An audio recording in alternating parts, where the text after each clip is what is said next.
Good morning, everyone. I'm going to open with my poem from the garden in English. I'll then read it in Haitian, and then I will read Desiree's poem in Haitian as well, which you will hear later today, okay? Later this morning. From Rhizome. To the iris I go, singing to the bloom in my skirt, the pale, pale pulse of trees, of the beige damask, echo of a sprig.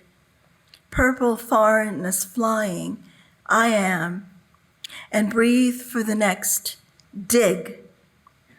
I go just hands beyond the just, and clamber through begonia, a blue husk, impatience, a dolly for leaves. I breathe for the hush of happiness. I breathe. Each petal is forgiveness. Each petal, alms.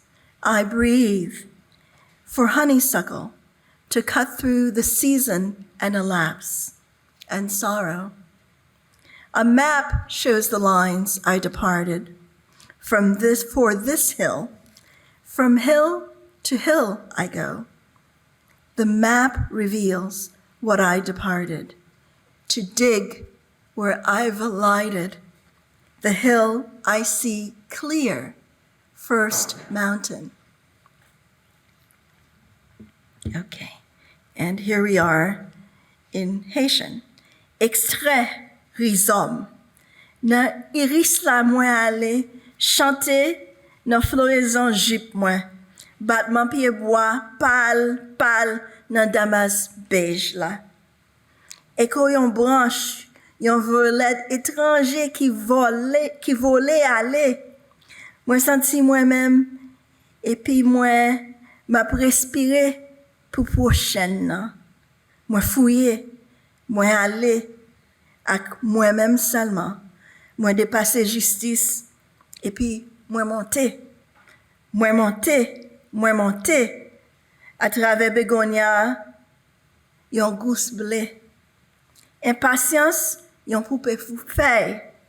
Mwen respiré pour silence, contentement. Mwen respiré, chaque pétale, c'est yon pardon. Chaque pétale, c'est don. Mwen respiré, chèvrefeuille, pour traverser saison et abandon et la peine. Yon kat montre lia, chemin mwen te dérapé pour rive mon sa. Mwen marché, soti nan yon timon, pour yon lot timon. Kat montre sa mwen te quitté pour rive fouiller côté mwen te atterri.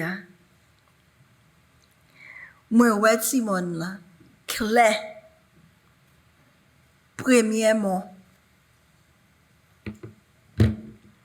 And here is Desiree's, titled in Haitian, Extrait, Chanter pour mettre de l'eau yo, et poussière et l'homme couteau.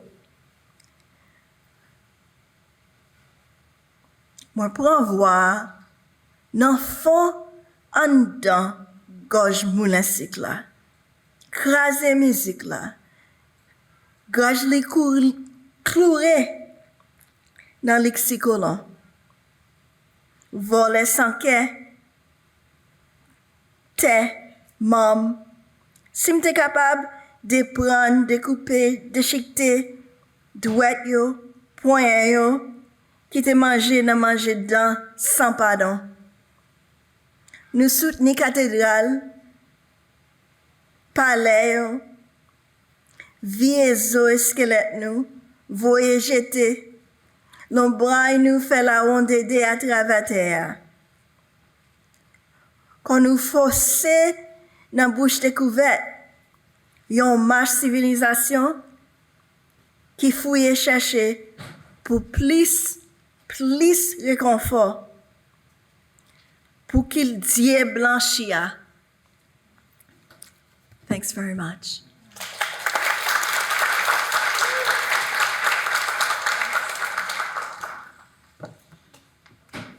That was beautiful, thank you. Good morning, everyone. I'm Jennifer Bernstein, and I'm the president and CEO here at the New York Botanical Garden, and it's a pleasure to be with you all this morning. Please join me in applauding Marie Ovid Dorsey for her poetic invocation to set the tone for this morning's symposium.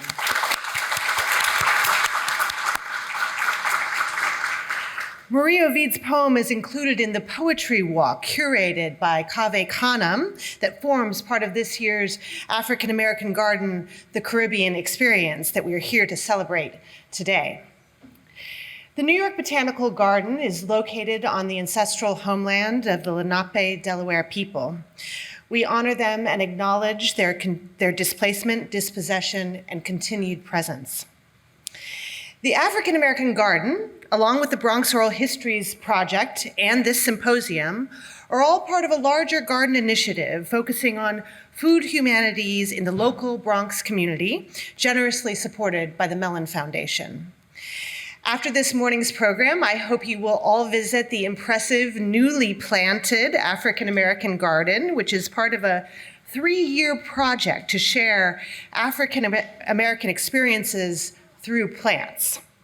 Like last year's garden, Remembrance and Resilience, this year's teaching garden is filled with stories about history and memory, sweetness and bitterness, as well as the culinary journeys of both people and plants.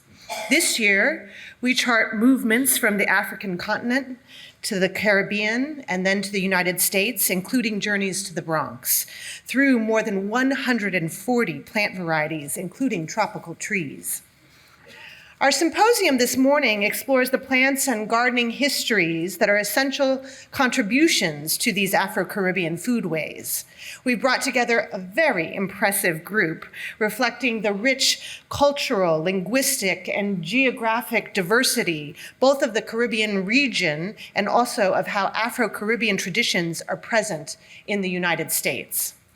In our first session, we feature 2 extraordinary writers and thinkers, award-winning authors Jamaica Kincaid and Dr. Jessica B. Harris. Their talk is titled Mangoes, Breadfruit, Callaloo, and Bottle Gourds, Stories Told by Plants of the Caribbean. And by the way, all of these plants can be found in our 2023 garden. Born in Antigua, Professor Kincaid is an award-winning author, best known for her evocative portrayals of family relationships interwoven with themes of colonialism, gender, race, and class. She's also an accomplished gardener who has expanded the scope of garden writing in essays and memoirs, including her 2020 New Yorker essay, Disturbances of the Garden, and My Garden. She is a professor of African American Studies at Harvard. Dr. Harris is America's leading scholar on the food and foodways of the African diaspora. Dr. Harris received the James Beard Lifetime Achievement Award in 2020, and she was named one of Time Magazine's 100 Most Influential People of 2021. In that same year, her book, High on the Hog, was adapted into a Netflix series. And in 2022, the series won a Peabody and an NAACP Image Award and was renewed for a second season. It was quite a run, my goodness. She serves on the NYBG Board of Trustees, and it's really been an honor and a privilege to work with her for the past 2 years on the African American Garden and the Food Dialogue series, of which this conversation is a part. Please do stay for after the conversation, as it will be followed by a poetry reading by Desiree Bailey, whose work is also featured in our Poetry Walk, and a panel conversation on preserving history, the power of sugar in the Caribbean and beyond. I want to thank all of our panelists, Dr. Scott Barton, Dr. Maricel Priscilla, Pierre Serrao, and Shannon Mustafer. I'm really looking forward to your discussion. It promises to be fascinating.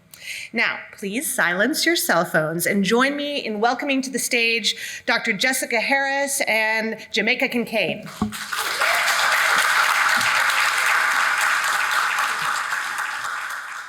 How wonderful. We've just met, so you're watching what I hope is a burgeoning friendship.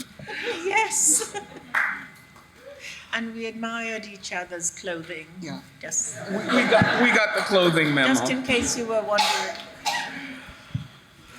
And we were talking about the fact that we are sort of not really opposing sides of gardening. I'm not, literally, brown fingers.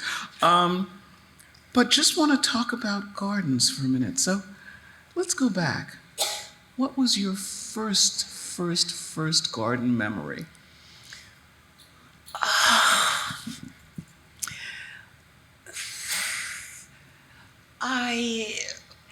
So this was before this would rarely go back.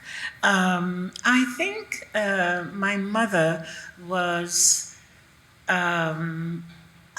in love with or having an affair with a stevedore, and he lived near the Rat Island. There's a little hump attached to the island of Antigua. It's called Rat Island because apparently in silhouette it looks like a rat. The Antigua then used to produce a lot of sugar, and it would come from the sugar factory on a railroad to the docks, and he lived nearby, and we always had a lot of brown sugar, which was what poor people used on. We used what you called sugar. We called it white sugar, and we only had it on Sundays. It was refined, and the other thing is my mother didn't like sugar at all. Wouldn't allow us to have sugar. I think I may have had a Coke 5 times in my childhood.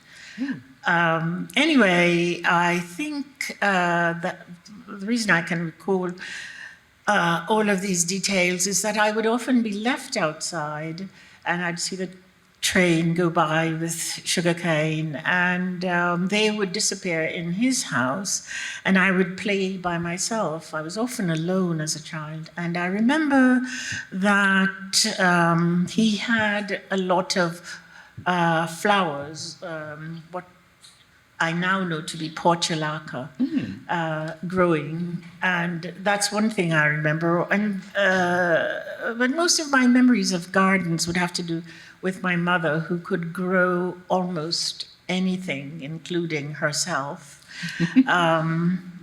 and would take a kind of command of the things she grew, would love them, and then she would then find them annoying in one way or the other and would destroy them and replant something else. So those are the memories I have of the garden. I have to say that I have not replicated that in my own garden, that discarding of. Okay, and no things. portulaca. No, actually, from time to time I will grow portulaca, and I try very hard to develop an affection for them, but it doesn't hold. Yeah. Okay. In the garden, are you most affected by sight, touch, smell, arguably sound? Which of the senses do you find gardens work most with for you? I would have to say sight. Yeah. People often ask me, well, what's your favorite plant? And We're getting there. yeah. And the answer I give is whatever is in bloom at that moment. And I'm looking at it, and I can't imagine that there's anything else I would love as much. And then it fades, and there's another one. So I would say sight. I was just visiting a garden that the 2 gardeners died. So the garden, as everybody who's observed a garden knows, that a garden does die with the gardener, even if you keep it up. Sissinghurst is a good example of a garden that still exists, but it's really not. It's a museum of a garden, because the person who made it is dead. Anyway, I was visiting this garden and I noticed this incredible, beautiful leaf trying to get into the house because the garden is now ravaged. And it turns out to be something called hogsweed. But it's one of those plants that the sap, if it gets on your skin, will scald you. Oh, And but it has the most beautiful leaf, and I realized that these two gardeners, who are very eccentric, had been cultivating it, but way, way in the back. And the reason, most likely, is because the leaf is really beautiful. Just the green shape of it, as if someone sat down and carefully made these incisions, you know, and then put them there, and then the next one, and the next one. And yeah, so most likely that my main response is Would be yes, yes. But it's probably another way of reading, which I like to so do. reading the garden through Reading the sight the of the different garden. plants. And Yes. so now I have a question that follows on the leaf. You said it was growing near the house, but that it had the potential to scorch you. Well, So what did you do with it? If anything. When I saw it, Yes. well, I didn't. First of all, no one cultivates it because of this problem. It's to be avoided. So I've never really seen it before, and I couldn't imagine that anyone would have this plant so carefully placed. And it actually, again, all of these things in the gardens are so interesting. You know, when people have an argument about whether plants have a brain or, and it's usually humans who are always deciding on what is this and what is the other. No plant has ever decided that a human being was the stupidest thing that ever walked the face of the earth. But anyway, this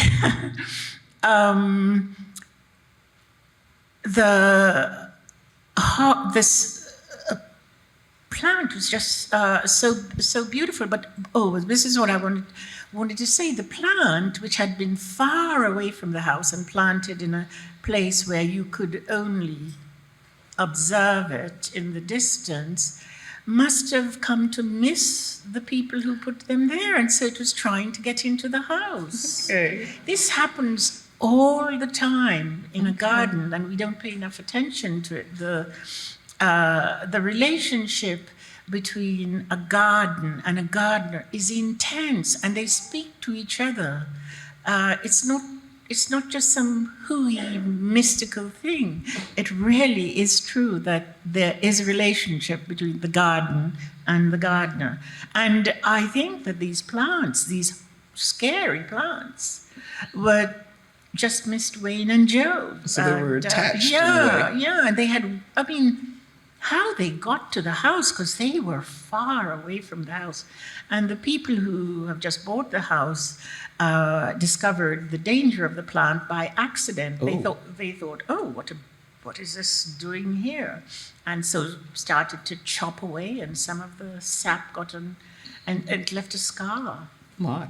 But even with the scar, I guess the question is, wow, that intensity of relationship between plant and person. You know, you're talking about friends. Have you experienced that yourself with your plants? With my,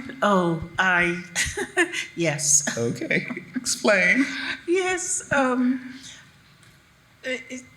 How to say this without sounding incredibly self-aggrandizing, but my plants, for the most part, tend to look like me. They're too taller than the literature say they should be. That's Okay. and they're stooped. They have a round back. I have a curved back. They are all, well, because they're too tall, and so they're like this. They look just like me, and I. Do they have I mean, I believe, if I'm not mistaken, you have a predilection for the color yellow, or many of them yellow. Yes. Okay. I gravitate to yellow. And then I have to force myself to introduce another color. Yellow, mostly blue. And every once in a while I'll say, but wait a minute, there's no pink or red. There's hardly any red in the garden, except for the hibiscus. Okay. And you but grow not- hibiscus that far north? Oh, well, yes, they're tropical. They're hibiscus native to North America. Okay.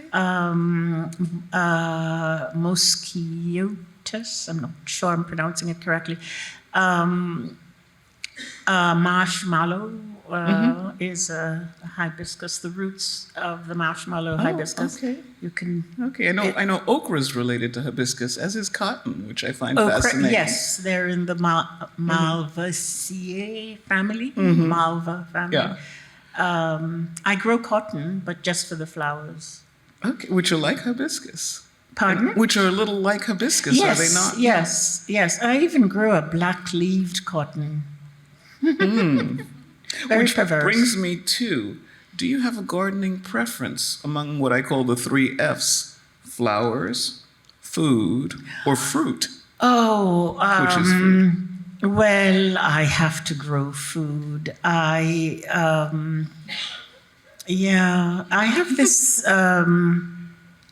theory about the garden that, like the arrangement of the Garden of Eden, the way it appears, the tree of life and the tree of knowledge, and I interpret the tree of life to be agriculture and the tree of knowledge to be horticulture. Ah, And it is true that invariably cultures with plants that are for beauty, not of any, for aesthetics in the garden, that they tend to have enough food before you have ornamentals, let's say. It's almost always true that people who do not have a surplus of food do not have the ornamental garden. You find gardens in places where there is this thing, there is a better word for it, civilization. So it made sense naturally that I would start to grow, when I made a garden, I would start to grow food. It's the, and not that I needed the food, mind you, it's just something I did naturally. I just started to grow tomatoes and peas and things like that, and then branched out into flowers, mostly flowers that had turned up in books I had read as a child, novels. Remember reading just the word delphinium in Jane Eyre. and so there were delphinia. Yes, they had delphiniums at that house that was burned to the ground. I would have always favor growing food. Now, it is true that the food I grow, I could easily buy it from the farmer's market, which is be much cheaper, probably. I think But- we all know that one. Yes, I like going out and at Thanksgiving and digging up parsnips. So what do you grow food-wise? You said tomatoes. Tomato, yes. Potatoes. I just discovered salsify. I grow parsnips, peas, beans, lots of garlic. I started to grow ginger, but I don't think I'm going to have much success with it because it was a very cold spring, a few days hot, but lots of cold. What else do I grow.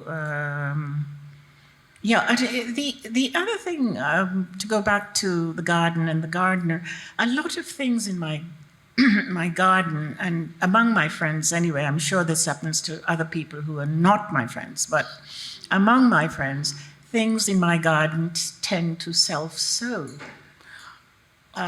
So, you know, I have this amazing lily that for a long time I thought was a canadensis. There are two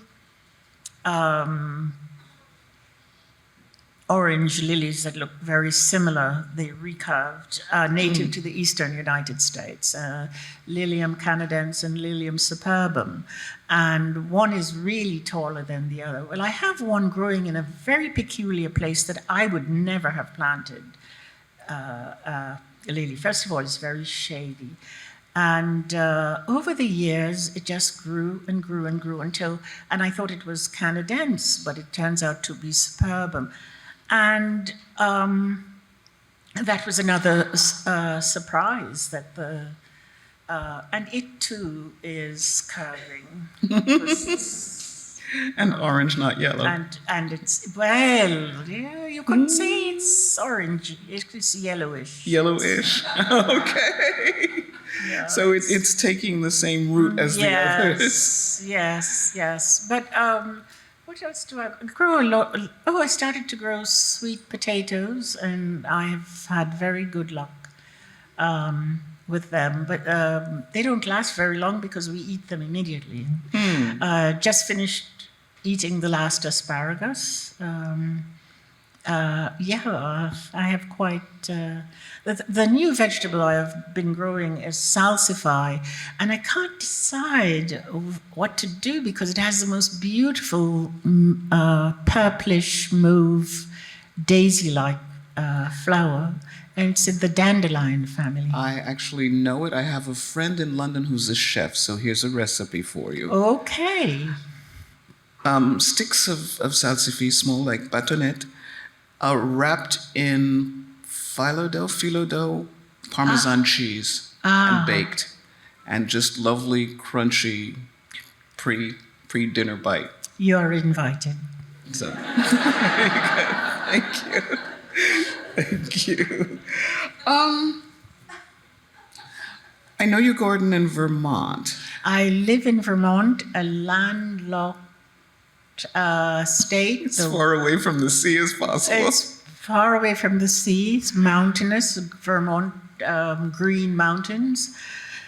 And it's very white. So if you, any people of color, please Move to Vermont. Yes. It has no billboards. It was the first state to recognize same-sex marriage. It's the first republic, or whatever you want to call it, in the United States to, the first article of its constitution is it doesn't have slaves. It didn't stop people to eventually becoming racist because that seemed like a lot of fun to a lot of people. So it does have that, but it's generally a blue state. In presidential elections, they don't even bother looking for we'll call Vermont for, that's the first state it goes. Okay. Very liberal. So state. just head to Vermont. You've heard it here So, first. to Vermont. You are welcome in Vermont and you are wanted in Vermont. Wanted in Vermont. I still get stared at by little children. Often, when my children were little, I think for months I would be the only black person they saw. But they seem to They've weathered the storms. worked out fine. Okay. Yes. Do you have a dream garden? Do I have? Have a dream garden, one that you sort of say, wow, if I could be here, do this, this is what I would have. No. It's the one. That's an interesting. It's the one, what is it? Sin, vice. I'm not a virtuous person at all, but jealousy in the garden I don't have. That I love other people's gardens. I can see someone's garden over and over again, and I never want to be like it. I might see a plant that I like, and they might give me some. Are you a plant picker? Well, Are you one of those people who kind of has been known to take a little? I did take something from the dentist's office. Well, I asked and he said no, and so while he was out of the office. It's like, okay. Shield your plants from this lady. If you are a dentist. Yes, okay. Only dentists. Only dentists. Well, then, do you have a favorite garden? If you don't have necessarily a dream one, do you have a favorite one to which you return? Well, a garden I think of as a favorite place in my mind, though I've only seen it once, is Derek Jarman's garden. It has so many wonderful symbolic things. He is a filmmaker. I don't know if you know. No, I don't. Yeah, he died of HIV or whatever that thing is. Bad things. Yeah, and he made a garden right next to a nuclear power plant. Oh. It's on the seashore in England, and you can't eat anything that grows in it because and the house is painted black. There's something so beautiful, ghostly, deathly, yet lively. Everything you want to feel in the garden. You feel it there, not envy, I don't think, but that's the thing. The most positive feelings you have about a garden. Oh, I have about a garden. I feel it there, and it's the opposite. It's right next to a hulking nuclear power And plant. painted black, it sounds malevolent, but it doesn't sound malevolent from the way you're speaking about it. No, I highly recommend. He has a wonderful book. Someone made a wonderful book of the garden, or maybe he did, and there's a film about it. No, oh gosh, it's just. And the person who told me to go and see it was himself a distinguished gardener, Christopher Lloyd. He said, well, the most beautiful garden in England is this garden. It was not far from his house. And it's true. His garden, see, all these gardens, they tell you something. So Christopher Lloyd inherited a garden, a rose garden, that his ancestors started in Tudor times. And when he got his hands on it, he ripped out the roses and planted tropicals, lots of cannas and so on. But now he's dead, and so the garden belongs to... Next person. Yes. Yeah. Yes, it's a posthumous garden. Okay. Interesting. Sort of the lightning round. There are 4 plants mentioned Yes. in the title of this conversation. Mangoes, breadfruit, callaloo, and bottle gourds. So associations, mangoes. The kidney mango. Do you know a kidney mango? No. We call them different things. Of course, the mango comes from India. All the things you mentioned. Now, callaloo. What would you? Well, callaloo there's so many different callaloos. Anything? Okay, because for different islands, I think use different Different things. Yeah. So we would have in ours the spinach, but the spinach that runs, that climbs, not the little thing you have in most gardens in America. Or we'd have a form of amaranth in it, green papaya, or papa, as we call it. Pawpaws. Yes. Except for the amaranth, I think most of the things in it comes from somewhere else. The mango comes from India, and just the breadfruit. Well, the breadfruit has its own story. Oh, yes. Tell us the story. Not letting you off that hook. Oh, God. The breadfruit is the slavers, or what do we call them? A perfectly good word like master has been ruined Enslaver, by these perhaps? people. No, the slave owners, or what do we call these evil people? The enslavers. Enslavers could work. Thank you. Okay, I will remember that. The enslavers were always asking for a source of food for the enslaved because for some reason the enslaved had to eat. They got hungry.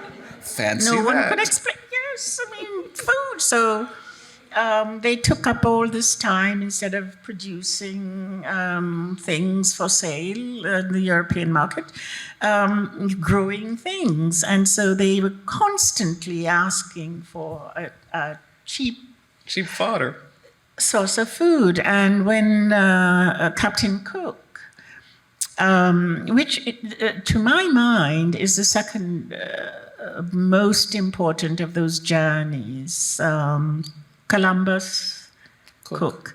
When he got to the Pacific, Tahiti, and so on, he found this fruit Breadfruit. that looked like bread, or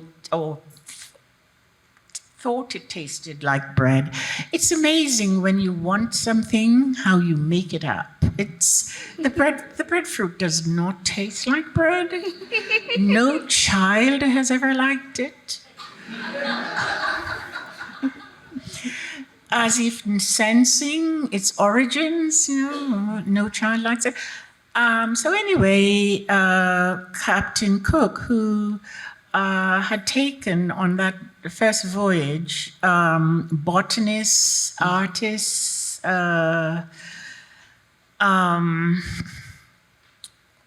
all sorts of other specialists, and this is really the genius of the British Empire, is that it found its wealth in the vegetable kingdom, not necessarily the mineral kingdom.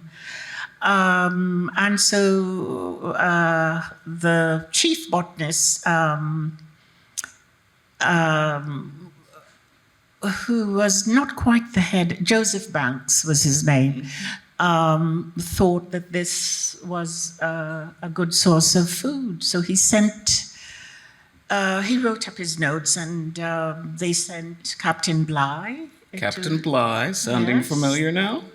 The mutiny on the Bounty. About breadfruit. The cargo was the breadfruit, which was to be sent to St. Vincent and Jamaica. St. Vincent, I think, had the first botanical garden in the English-speaking West Indies. And he was a horrible captain, and his crew hated him, and they rebelled and put him on a little boat and hoped he would just vanish into the great big sea. Well, he did not. He survived, and then Got back to England. and then returned on another ship and collected the breadfruit. Sometimes evil has a way of just being so lively. My favorite part of the story is it gets to the Caribbean. I think there are actually two spurs of it, and you correct me, please. One at the Botanical Garden in St. Vincent, the original spurs of the original tree, and the second one in Kew Gardens. And what's fascinating is Black people, we are wonderful. Nobody ate it for 40 years. enslavement was over by the time people were eating breadfruit, so it didn't do the job it was supposed to do. It did not. It did not. Yeah. Yes, another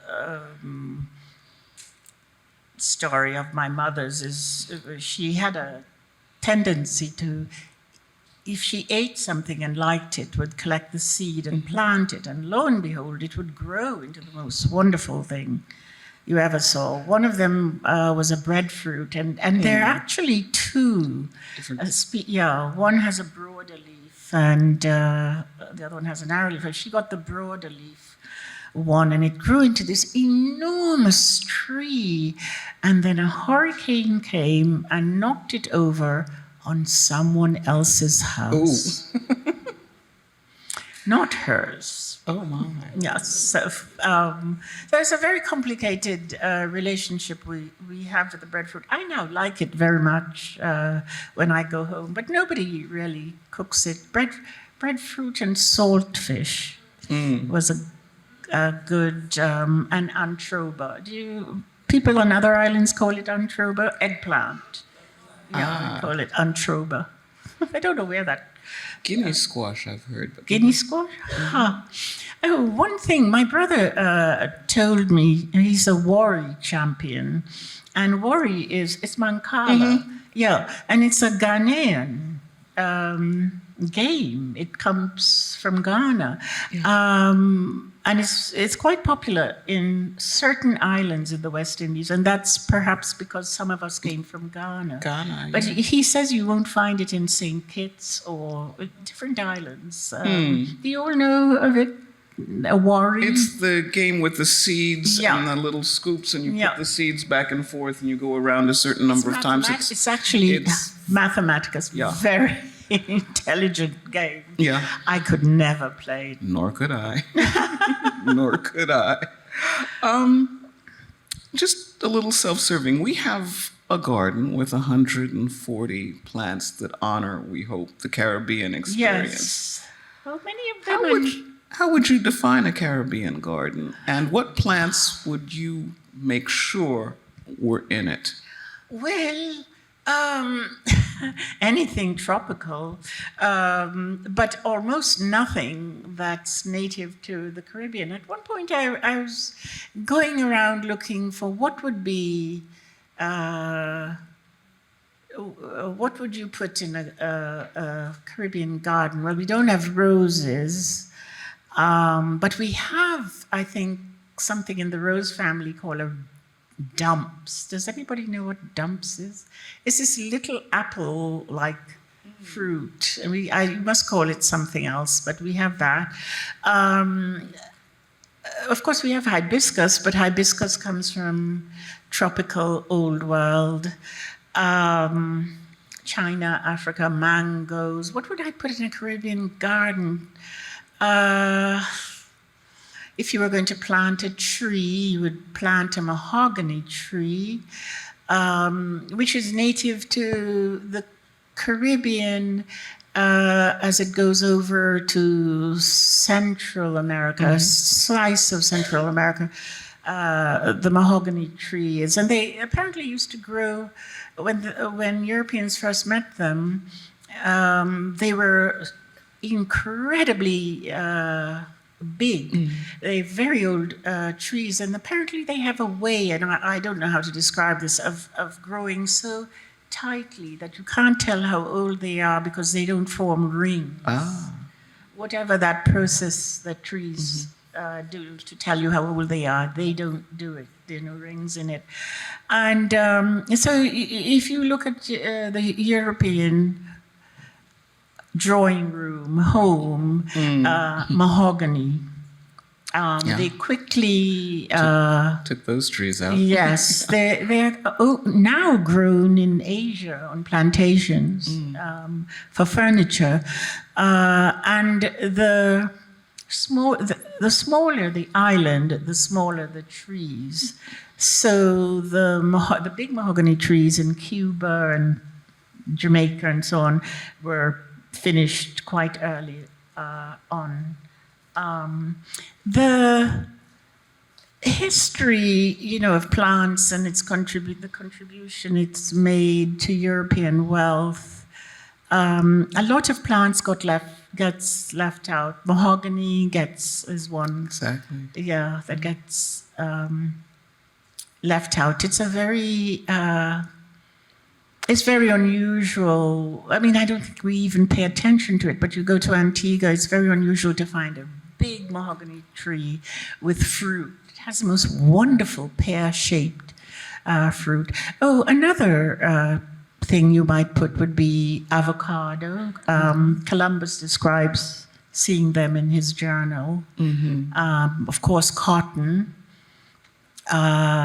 which is an interesting, the way cotton is distributed around the world. It's not far from the equator. Across the world you find cotton, but not sheep or, Right. because people who live in warm climates don't need wool. Yeah, it is very generous to us. Yes, indeed. Indeed. But what plants would I put? A lot of, what are those plants from Australia? Croton. Okay. Croton, you always have crotons from Australia.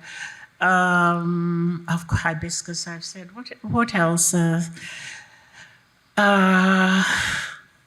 But if you would find marigolds, of course, marigolds are from Mexico. Dahlias are from Mexico. A lot of things are from Other places. Yes, in the West Indies. We tend to, we tend to like what's offered to us. But what would I put in a West Indian? I tried actually, but then I got caught up in other things to find things that they must have been flowering trees, or maybe it wasn't interesting to people who lived there. They had other things on their mind. There's another theory by probably if there are professors here, a professor named Jack Goody. He wrote a book called The Culture of Flowers. You know Jack. And one of his why there are no flowers in Africa. And apparently, sub-Saharan Africa, the art is usually wood and metals and so on, whereas in Asia, which seems to have the most flowering, bountiful Plants and trees. is in China, Japan, the Himalayas. So he almost he's just on the border of saying that it's, kind of not such a great thing that Africans don't have flower gardens or a culture of flowers. But of course they have trees, and trees have to have flowers. It's just that they did something else. But it is true that the bounty of ornamental flowers in a garden you'll find come from Asia or South Africa. It's when you start to go down to South Africa that you get this whole other plants that are unique to there, or over to Madagascar where it's unique to Madagascar, there. certainly. Yeah. Okay. I hope if I've been incorrect, don't hesitate to correct me. I'm in the audience. If I've said something that isn't accurate, please tell me. Afterwards. We are kind of winding down for time. Are we? I think, yes, we've got another 4 minutes. All right. So, in those 4 minutes, what advice do you have for novice gardeners? Oh, gosh. And with a follow-up for urban gardeners who might be gardening in the Bronx? Well, I lived in New York when I was young. It's Younger. I We're virtually the same age, so I can say younger. And I had little window boxes where I planted little marigolds, French marigolds. For some strange reason, short marigolds are called French marigolds and tall marigolds are called African marigolds. And I don't know why, really.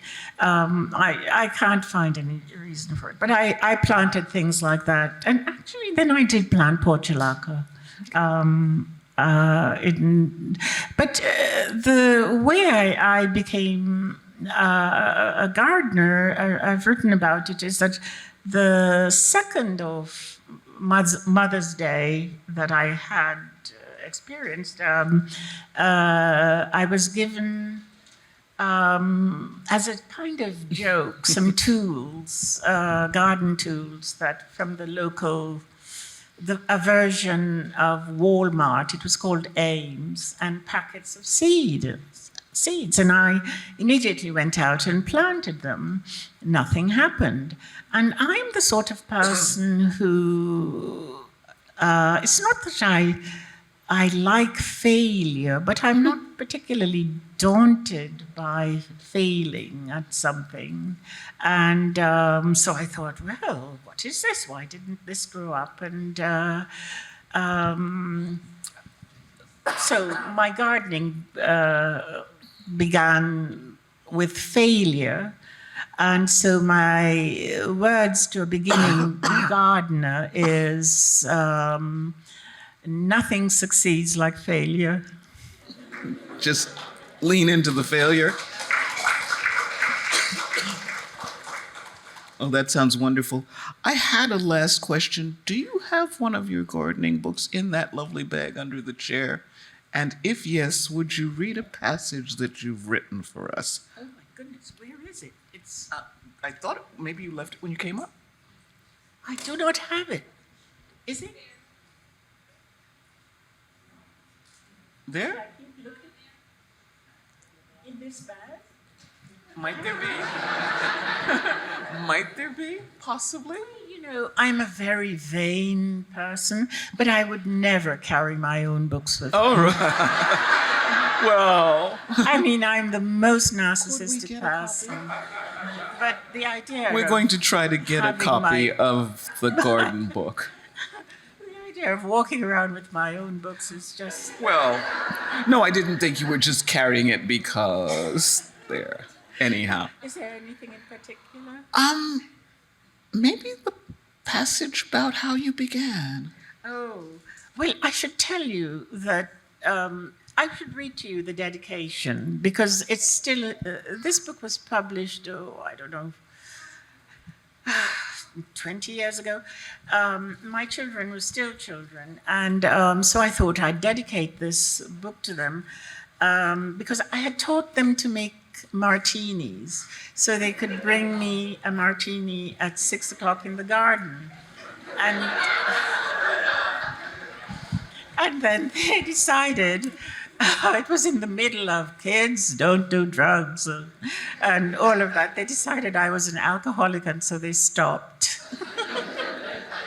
Anyway, I wrote this book. This is the dedication. Their names are Annie and Harold. So the dedication is, with blind, instinctive, and confused love for Annie and for Harold, who from time to time are furiously certain that the only thing standing between them and a perfect union with their mother is the garden, and from time to time they are correct. They still bring it up as the moment of shame in their lives was when I publicly said that I, from time to time, loved the garden more than I loved them. They are in their 30s and they still say, well, we're never talking about that. That was really embarrassing, and so on. So what should I read?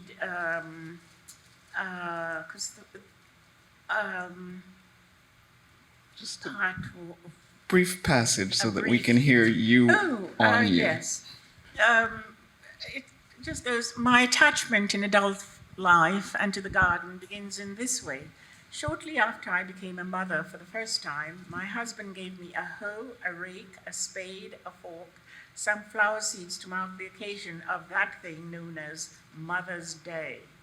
It was my second Mother's Day. For the first one, he had given me a pair of earrings, and I put them on a table in the kitchen, and they were never seen again by me nor anyone else, not the lady who cleaned the house, not the women who helped me take care of my children, not my husband, not my child. No one admitted to ever seeing them again. I can't remember if the seeds and tools were wrapped up, but I can remember that immediately on having them, I went outside and dug up a large part of the small yard, a patch that had never been cultivated, and put all the seeds of the packets in the ground. And that was that, for nothing grew. The ground was improperly prepared. It was in the shade of a big oak tree and a big maple tree. These two trees really did grow in the same vicinity, and I did not appreciate them then. So annoying, their leaves falling down in the autumn and dirtying up the yard, I thought. A man named Chet lived in the house right next to me, and he could breathe properly only while attached to canisters filled with oxygen. Then every once in a while he would come outside and smoke a cigarette.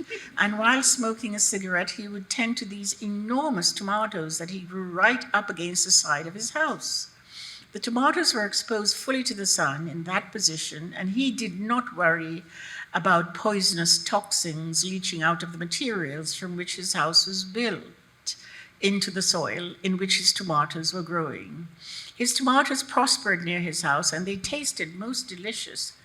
My plot of backyard upturned by me, which had made my hands blistered and unpleasant looking, looked as if an animal of any kind had mistakenly thought something was buried there and had sought in vain to find it. No one looking at the mess I had made would think that a treasure of any kind, long lost, had finally been unearthed. Shall I go on? Oh, that's fine. Thank you very much.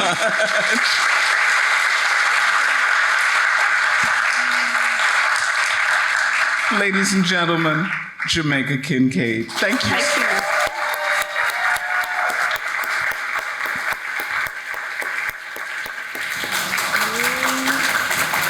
Hello, everyone. How are we doing? Are we good? Okay. Yes.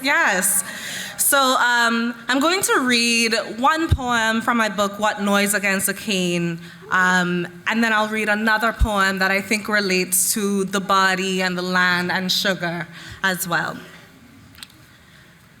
I seize the sugar mill's singing throat, crush its hymn, its grind nail to a settler's lust, merciless thief of land, limbs. If I could unrip, untear, unshred the fingers, forearms, fed whole to its unforgiving gnash, we feed the palaces, cathedrals, skeletal, looming, casting their shadows across the earth, our bodies shoved into the mouths of discovery.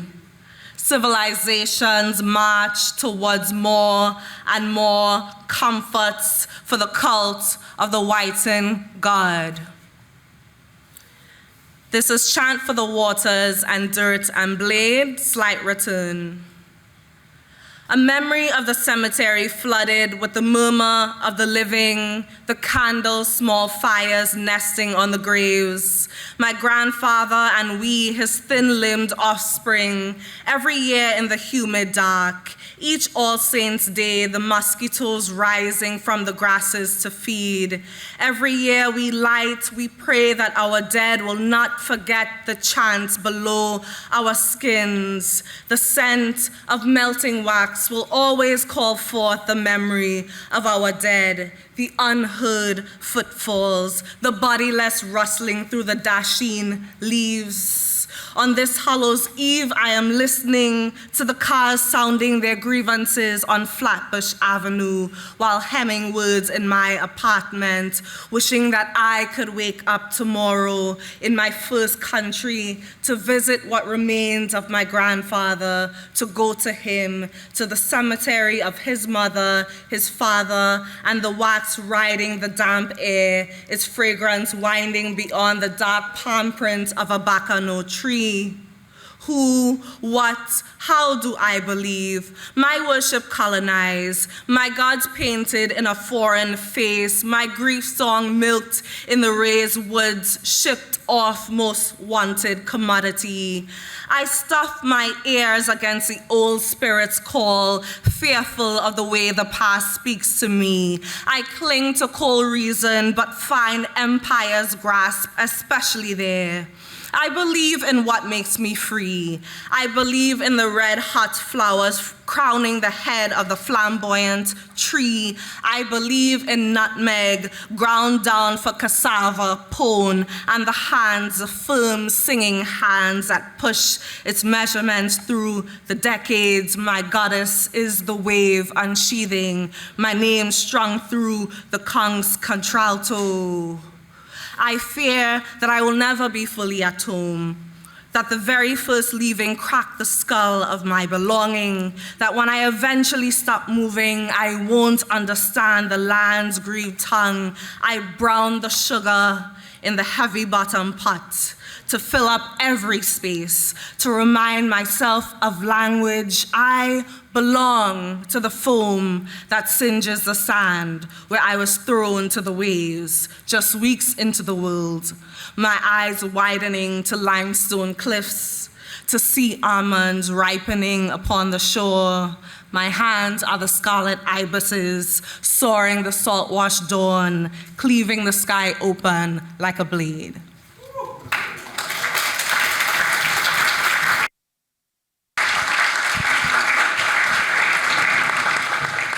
To begin, I'd like to bring some context, because this could be a 2-day symposium on sugar, and we have about an hour, barely that.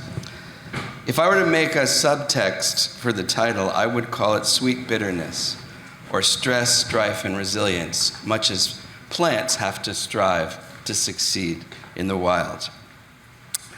A couple of quotes and poems, brief ones.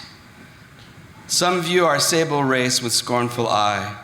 Their color is a diabolic dye. Remember, Christians, Negroes, black as Cain, may be refined and join the angelic train.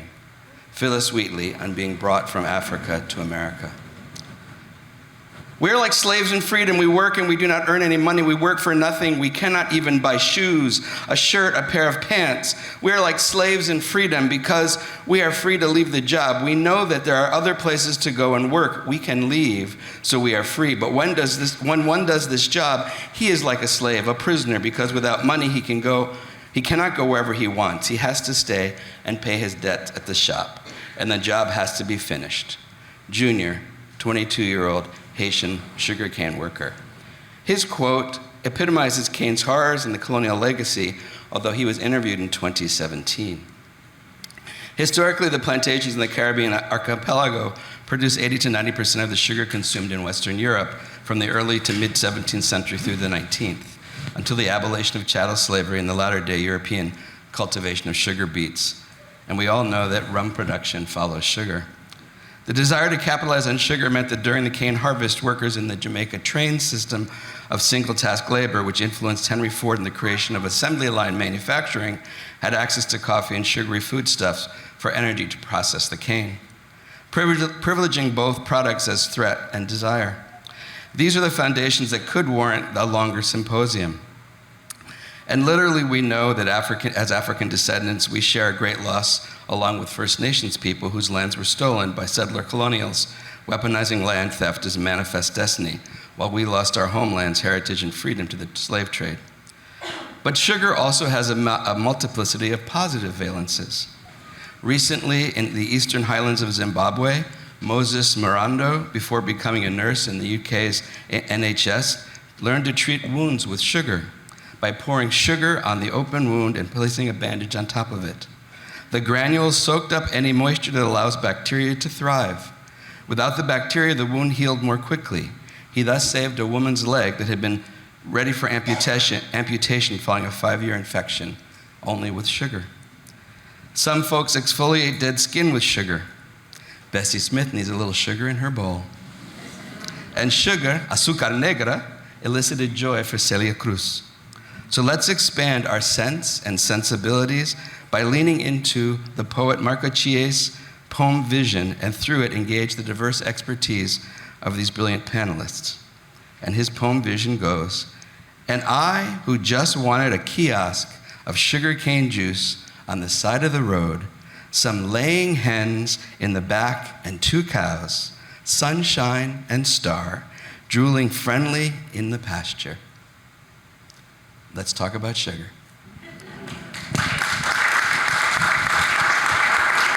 So to begin, I'd like to ask each person, beginning with Maricel, Priscilla.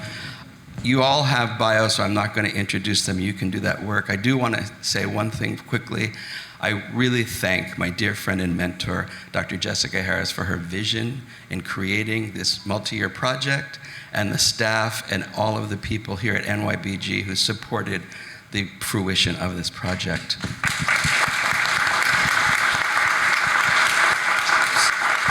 So to really, really begin, I'd like you to, each of you, briefly talk personally and professionally about your relationship with sugar. And I'll give you a very quick one.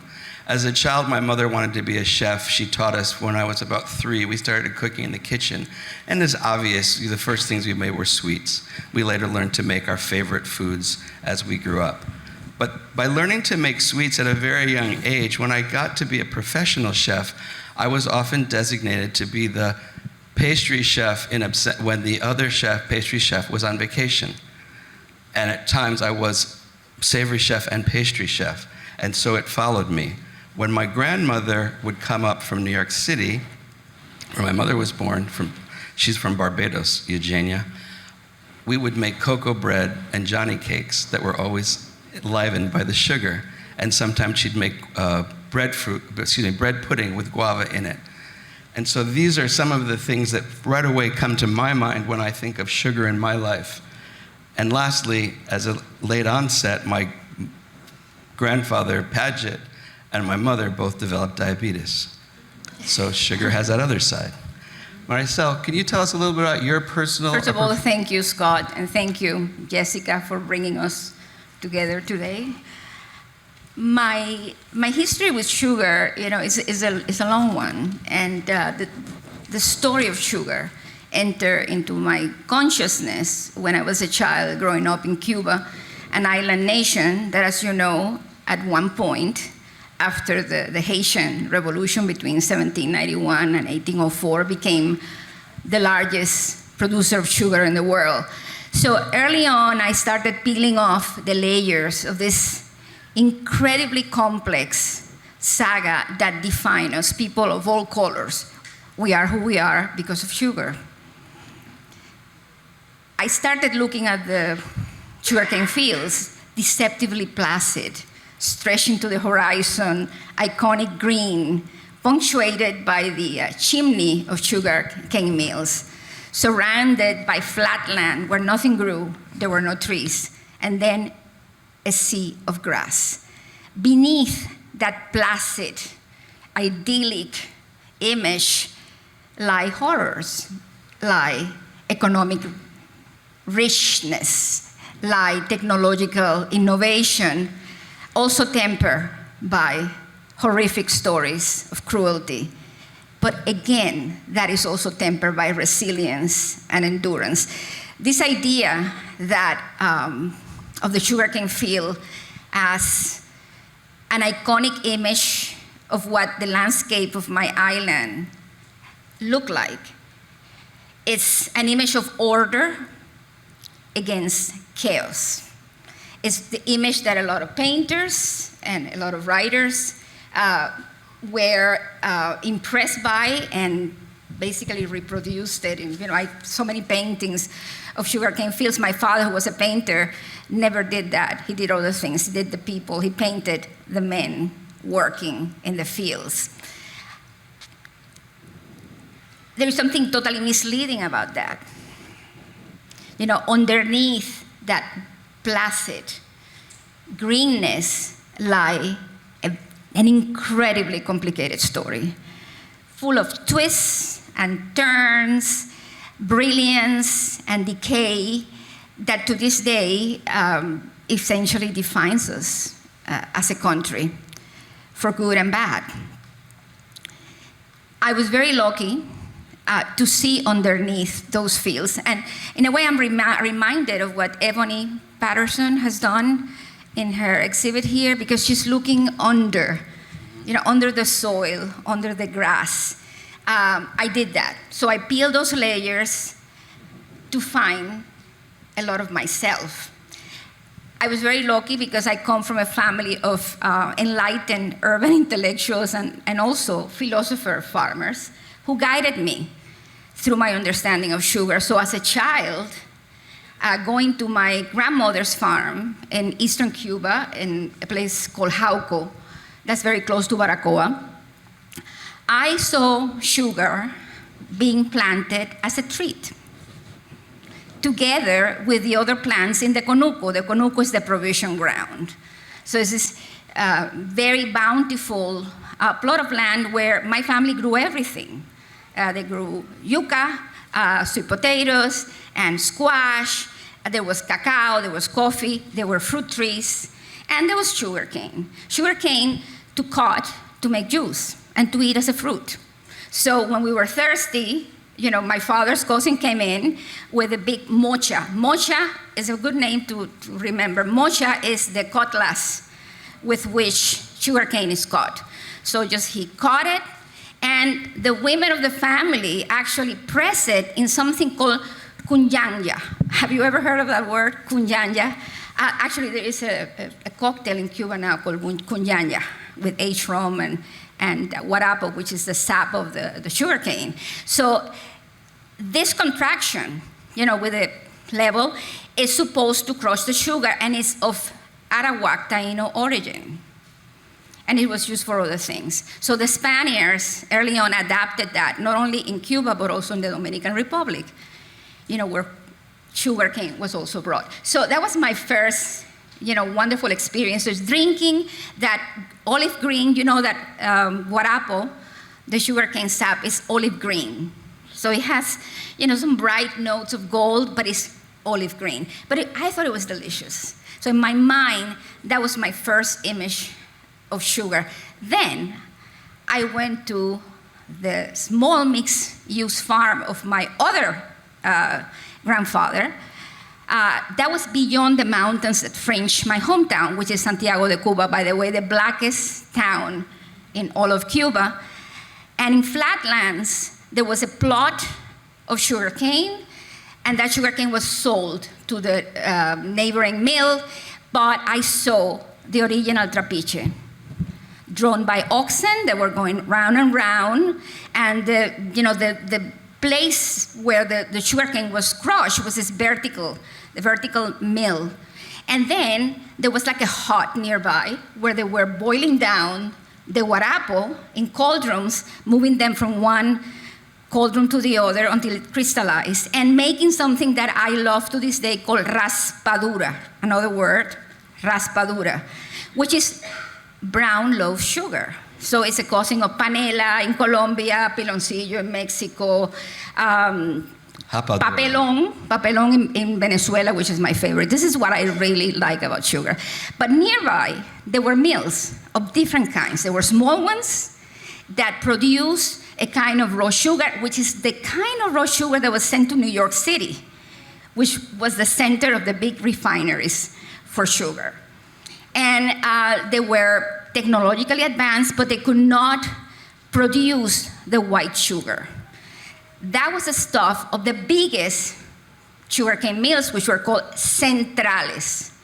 And the whole process was done there, but I was scared to death of them, and I hated them, because to this day, I don't like white sugar. Wow. At all. So, I saw in cinematic progression, different stages in the history of sugar that coexisted. But at the same time, something happened to me in 1970.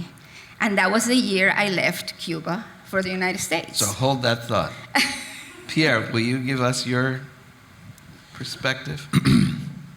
Just make sure this thing is on. What's up, everybody? So I think my first, that I can remember, some of my first experiences with sugar definitely came in the kitchen. Whether it was, so I was raised between Connecticut and Barbados, and when I spent a lot of time in Barbados with my family, we would, on hot summer days, or it's always summer there, I guess, but just on, depending on how hot it was, like during sugarcane season, we would always just get like stalks of sugarcane to just chew on, and it was hydrating because you would get some of the juice, but then it was also like a little sweet, obviously because it's coming from the cane, and still very vividly to this day, every time I go down to the island, I'm always looking for some sugar cane to chew on. And like, I think legitimately that's how I developed a sweet tooth. Still to this day, I don't love the idea of refined sugar, but it's just something about it that like when it's in the room, or you see like that little piece of candy, you know, you're gonna take something, put it in your pocket, don't let anybody see you eating it. But from a young age, it was either baking in the kitchen with my mom or just chewing on some sugar cane, and that's kind of developed into my practice now, where I'm a chef and we have a culinary collective. We do different things with food. One of the things that we do is we refer to ourselves as the mouth of the global south, or the Pan-African pantry, and we like to use ingredients that derive from places like South Central America, the Caribbean, the continent of Africa, or Southeast Asia, to tell our stories and provide different products and experiences for our customers and clientele. And one of those things is, for us, one of the major things is finding different ways to make our food sweet without using refined sugar. So we kind of think of it as like an abolitionist sort of practice, where we're using maple syrups and sorghums and coconut sugars and to replace and to sort of reject the idea of chattel slavery and what it's done to our communities, and try to introduce new ingredients and new thought processes into the foods that we're consuming. Olé, I love that. Shannon, last but not least. Good afternoon, everyone. You got a fan club. It's a wonderful pleasure to be here with you today. My early experience with sugar started in the Low Country. That's where my family is from. We have some land outside of the Charleston area as well as outside of Savannah. And my parents moved to Atlanta when I was young, but I would spend a good amount of summer times visiting my grandparents in Charleston. And it felt really old school. You know, we had corner stores that had candies like squirrel nut zippers. I don't know if you ever saw those. I wasn't crazy about the candy, but I was crazy about the packaging of these kind of old school brands. So I would buy them and like share them with my cousins. But I think I really just liked the packaging. Just for a little context, I'm like a serial collector of stamps, paper currency, baseball cards, comic books. So I think I was just like into the ephemera. But one thing that I didn't really appreciate until later on was that we were given sugarcane as a snack. And I didn't know that that was rather uncommon relative to what most people experience growing up in the US. So I started to connect the dots when I became beverage director of a rum-focused bar called Gladys Caribbean, which unfortunately is now shut. But in doing research on that program, which I opened in, I want to say, 2015, and then later doing research on rum in general as I began to work with different rum companies to educate consumer and trade on a category, I learned that Charleston was founded in large part because Barbadian planters ran out of room for their plantations.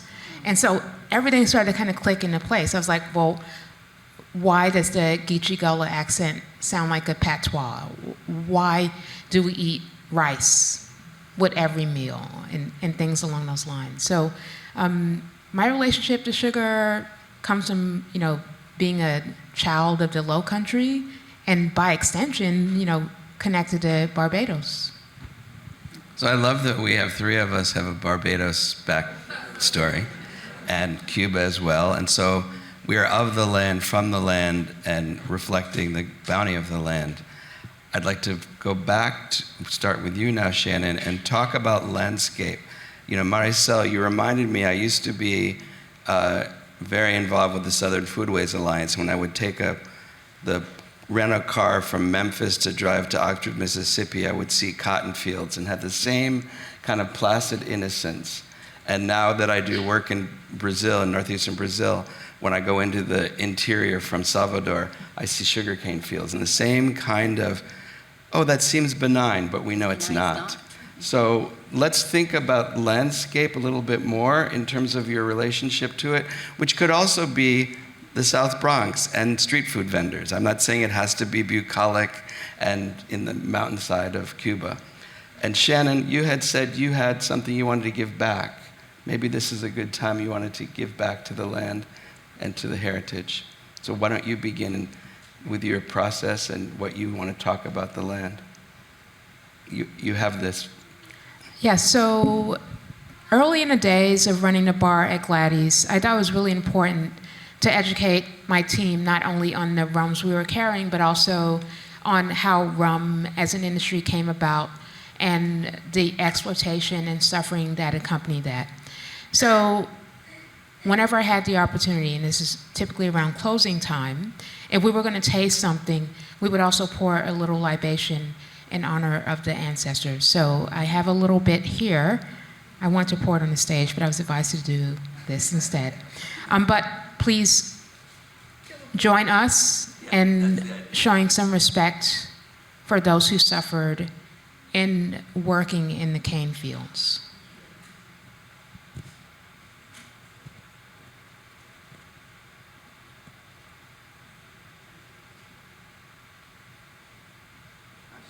Ashe.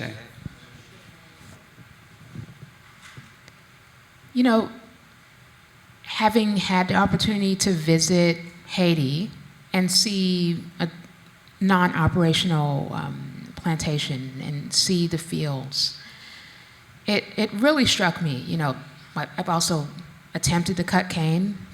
No. Like, I see gentlemen doing it like this, and you know, the stalks are flying in one direction, like they have a technique. It's very difficult. That work, I think, ranks up there with breaking rocks in a quarry, right? The most taxing sort of labor. And I learned that the average life expectancy of most slaves, once they arrived in the Caribbean and started working in the fields, 3-5 years at best. So, you know, it's really sobering to see that reality and to be on that plantation and to imagine if you grew up in that environment, that's all you ever saw. You saw work, more work, and nothing else, right? So when I educate on the topic of rum, I do my best to impress upon people that it's not just a fun party spirit. Right? It's linked to an industry that kind of changed the face of the world as we know it, and we can probably dive into that at more length later, but just to give you a little bit of perspective, the revenue that Barbados alone was generating from sugar by 1780 had far outstripped revenue that was derived from any other plant or mineral up until that point. And the money was kind of on par with what we experienced with the gold rush here in the US, and then subsequently with Silicon Valley. It was tremendous, right? So there's more to talk about, but I think sugar is not just an ingredient. You know, it's something that I think played a large role in shaping the economy as we experience it today. Just one note to what you just did. We know that if we pour libation, we can cool and we can heat. And by putting rum, to me, you're heating the energy of our ancestors and asking them to come forth with strength. So thank you for that. Pierre, Marcel, would you like to talk about landscape?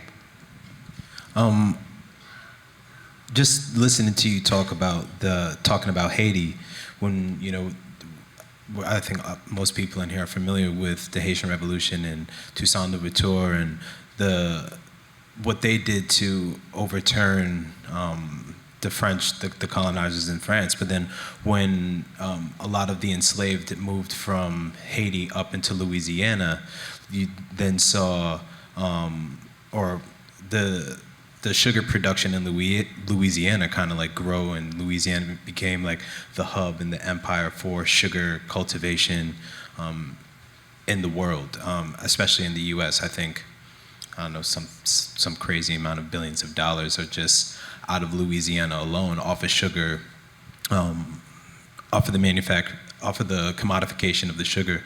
And you think about the lower Ninth Ward and how like the Domino Sugar Factory is actually like 5 miles outside of that, and then there's the Nelson, I can't remember the name of the correctional facility, but the correctional facility in Louisiana is the largest correctional facility like by land mass because it's surrounded by sugarcane fields, and the people Angola.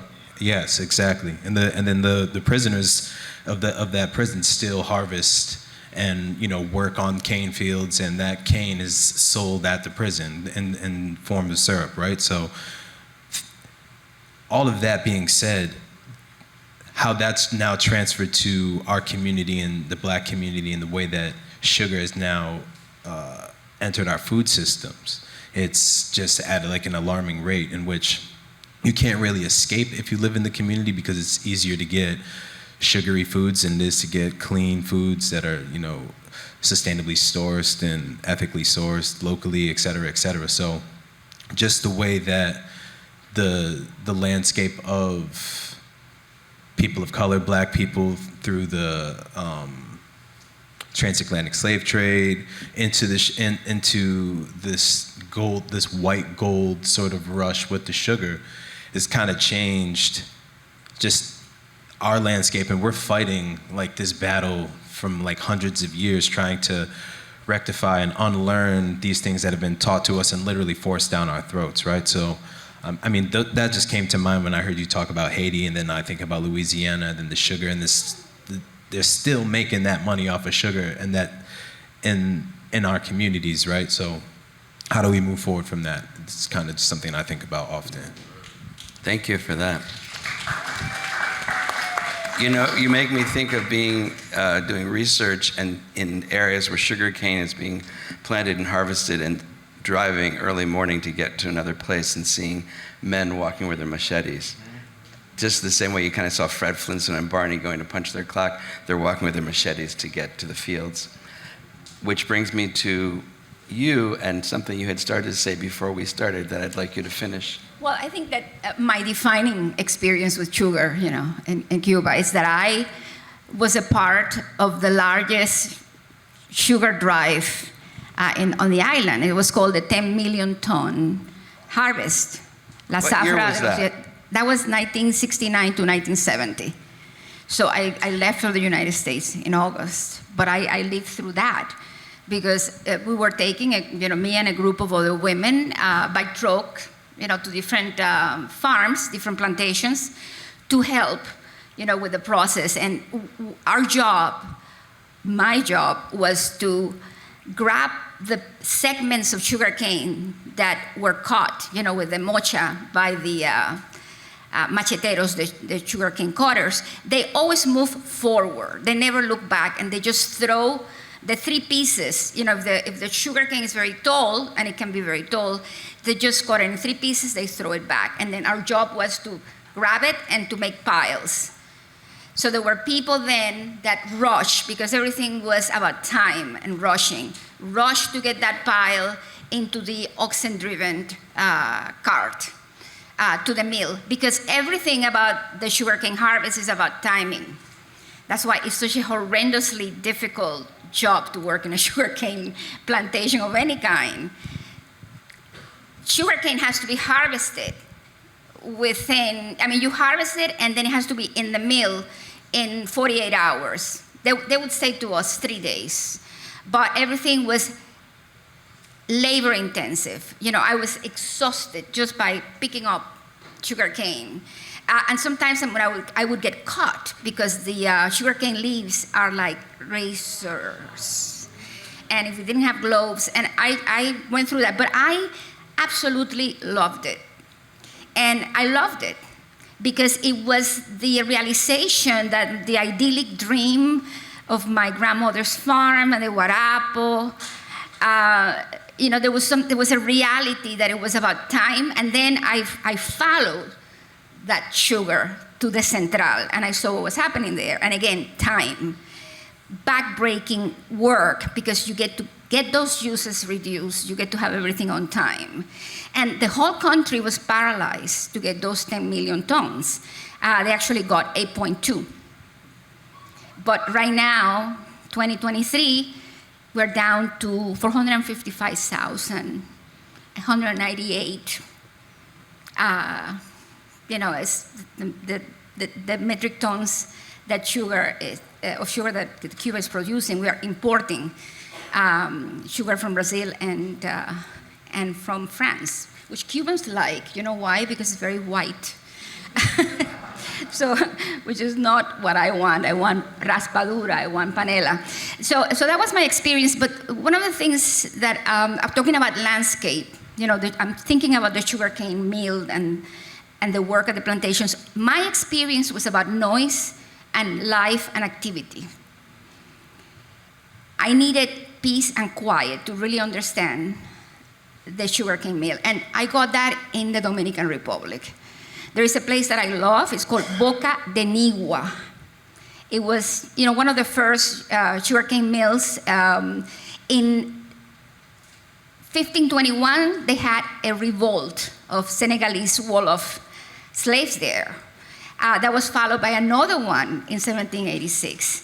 And when that happened, the slaves killed cattle, the enslavers, thank you, left, and they had a queen called Ana Maria. So when I'm walking there by myself, because I like to go when there's no one around, I want to talk to the ghosts of that sugarcane mill. I want to know what they were going through. I want to understand how they ate, what they cooked, how they danced, because they did dance at the sugarcane mills, how they sang, how they lived their lives within the confinement, because they did build lives, because that's about endurance and resilience.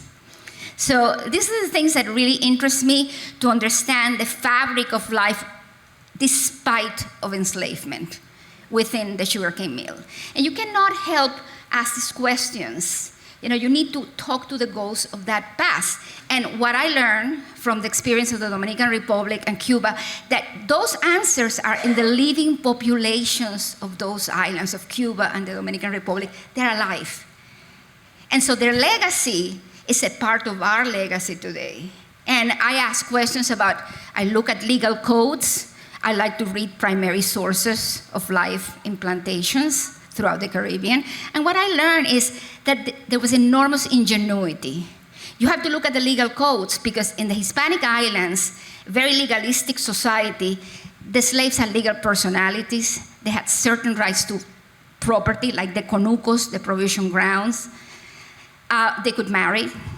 And what that meant is that there was a society that was being created despite the enslavers.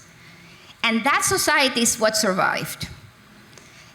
Gradually, because people were buying their freedom through the work that they did in the conuco and the provision grounds. The garden is here. You have a conuco, alive and well right now, you can see. So that's what the slaves had. Next to the barracks, the barracones where they lived.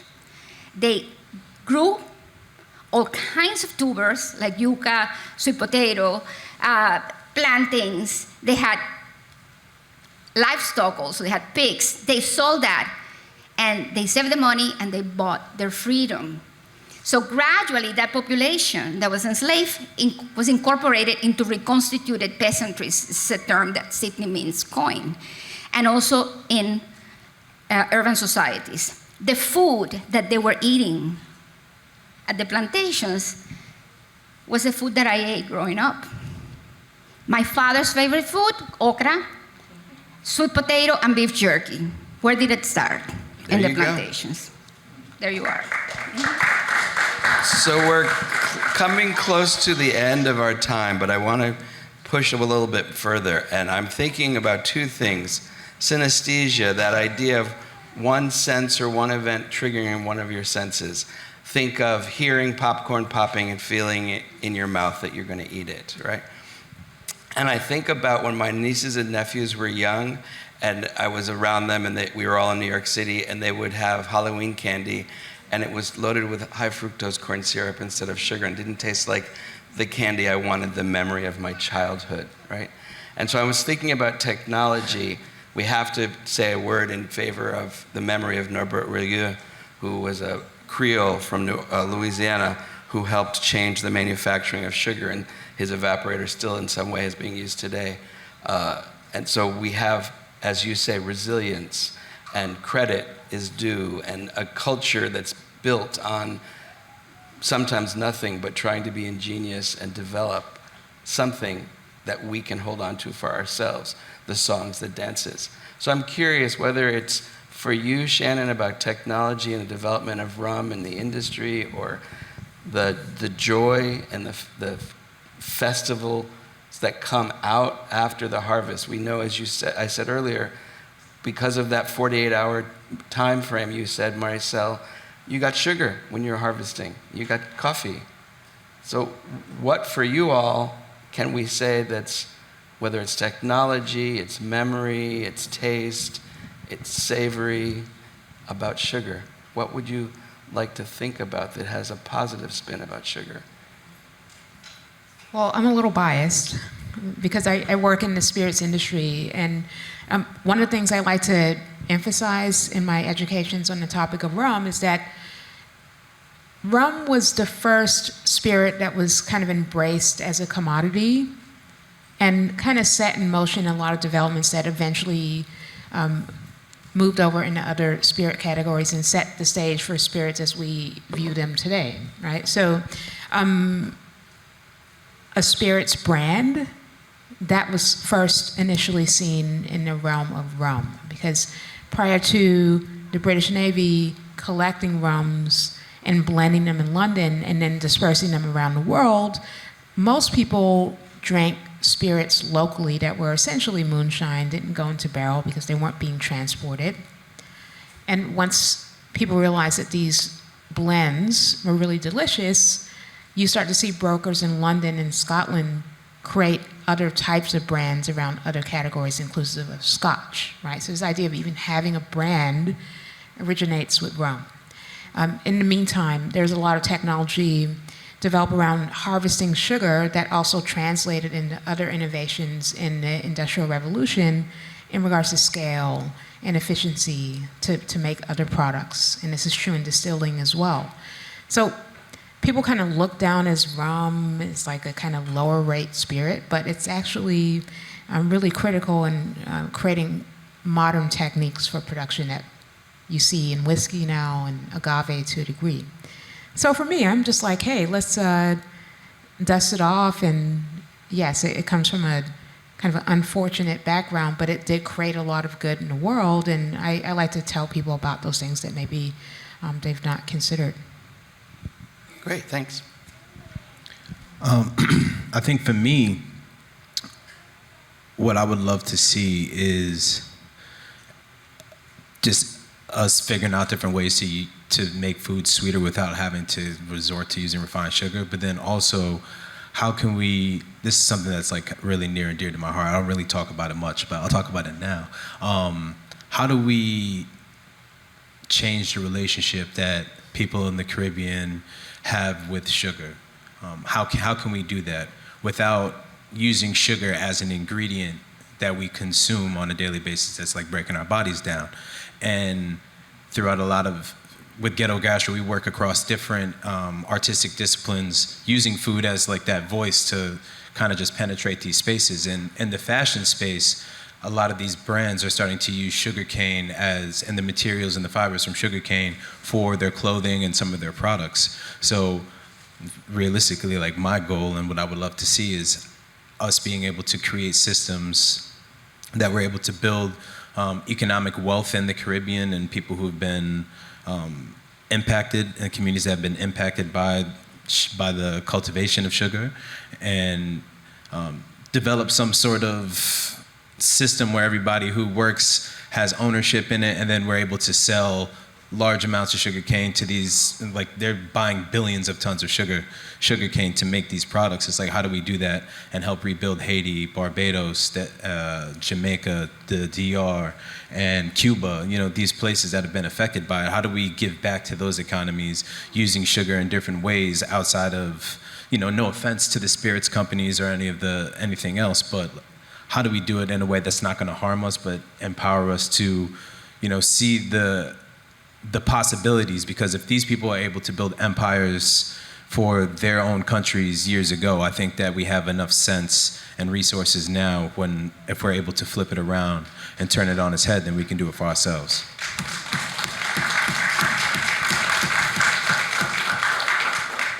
Dr. Priscilla? Well, I'm very involved with the cultivation of cacao, a sustainable crop. So I have a problem with sugar, obviously, because in my country, it destroyed primary forests everywhere. So this idea that the sugarcane field is about order versus the chaos of the virgin forest, well, point and counterpoint. So where are we now? So we have to really analyze, those lands that were devoted to sugar, not only in Cuba, but all over the Caribbean.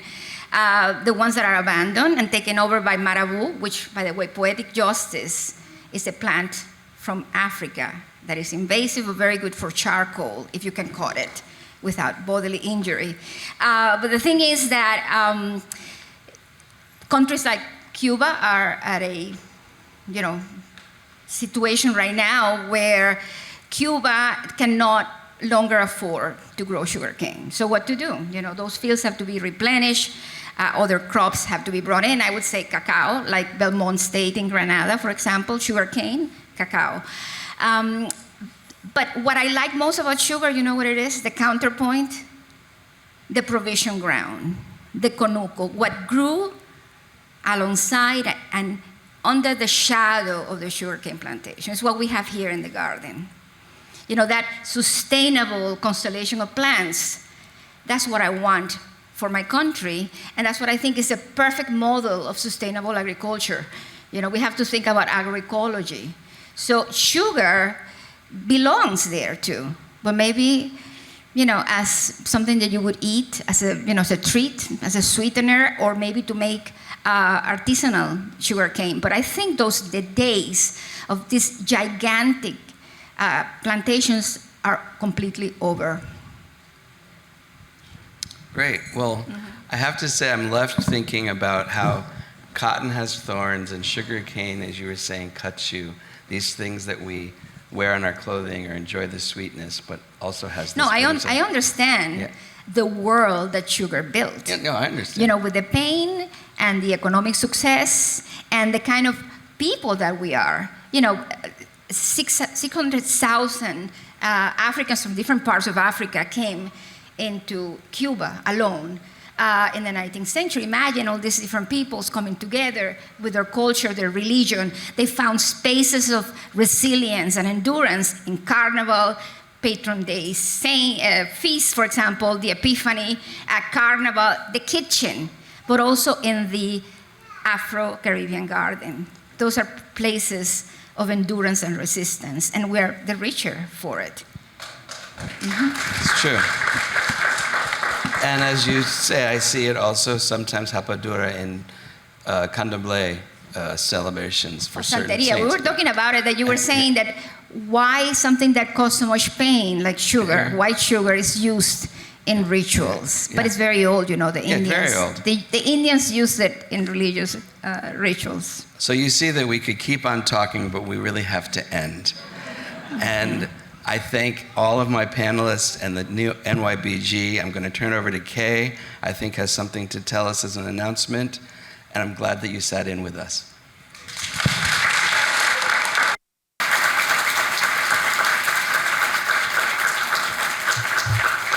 Thank you so much to all of our panelists. It was a fascinating conversation.